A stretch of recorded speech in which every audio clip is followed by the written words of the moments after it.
Thank you for having me here today.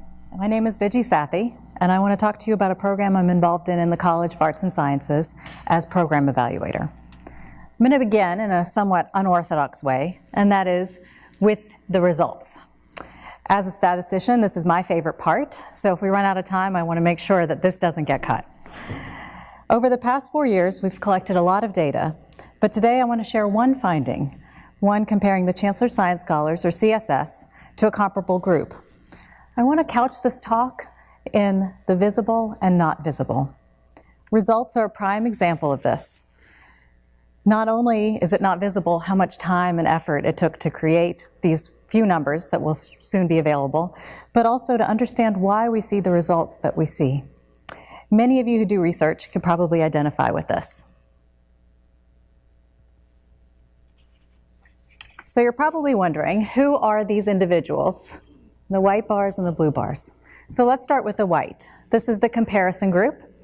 This is a propensity-weighted sample drawn from a group of all students matched on 25 variables to be similar to the blue group, CSS. You'll note that the overall average GPA for the CSS group is higher than the difference for the comparable group. So let me tell you about this group and who they are. Or rather, let me show you this group. This is the first cohort of CSS, who, by the way, graduated this week. You saw the second cohort on the first slide.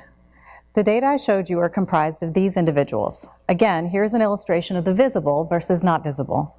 You might see a fairly diverse group of individuals, but you might not see that they're all scientists. Not only are they ethnically diverse, they're economically and culturally diverse. Some are first-generation college students. Some are from rural counties where their graduating class is smaller than their introductory science classrooms. You may see the student here, may not see that she is a double major in computer science and math with a physics minor, all fields in which women are traditionally underrepresented. They're all part of the first cohorts of CSS. The CSS program provides a pathway for success for highly able students who aspire to pursue advanced degrees in science, PhDs and MD PhDs. There are many pillars of the program, as it was designed by Halverson at University of Maryland, Baltimore County, many years ago as the Meyerhoff Scholarship, and adapted here at UNC 5 years ago.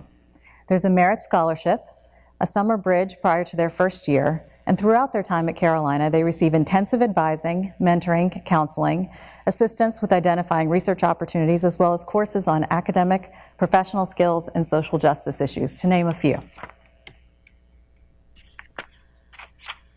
I'd like to focus on one pillar in particular because I find it to be among the more novel approaches, and that is that CSS is a cohort-based program.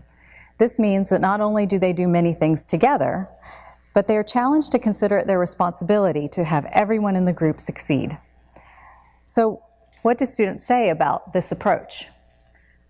But just like the camaraderie of it all and having a cohort members who are going through the same things as you and try to apply for research with you, stuff like that is really helpful.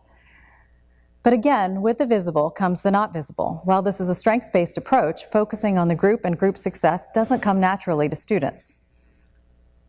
Prior to Summer Bridge, I was very independent on schoolwork. I didn't ask for any help if I needed help. I just tried to work it out myself.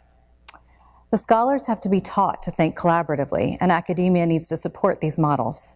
There have been some barriers along the way, including institutional barriers, such as block registration, so students can actually enroll in the sections together and study together. While we may see a group of CSS scholars in the front rows of our courses, and where they're mandated to sit, there are aspects that are not visible that we're trying to understand. How does their visibility and success impact their instructors and possibly change culture? Throughout this talk, I've mentioned the visible and not visible. What might have been visible this week are the approximately 3,500 students who graduated in Carolina Blue. According to NSF, between 2002 and 2011, UNC produced on average about 90 students a year who pursue a science and engineering PhD. Care to guess how many Black Carolina graduates went on to pursue their PhD in a year? If you have a number in mind, keep it in mind. It's 6. I'm happy to report that in this first cohort, nearly all 20 will go on to graduate or professional school. What does it take to make an impact? A visible institutional commitment to use state-of-the-art educational approaches to support our top students to become the scientists they aspire to be.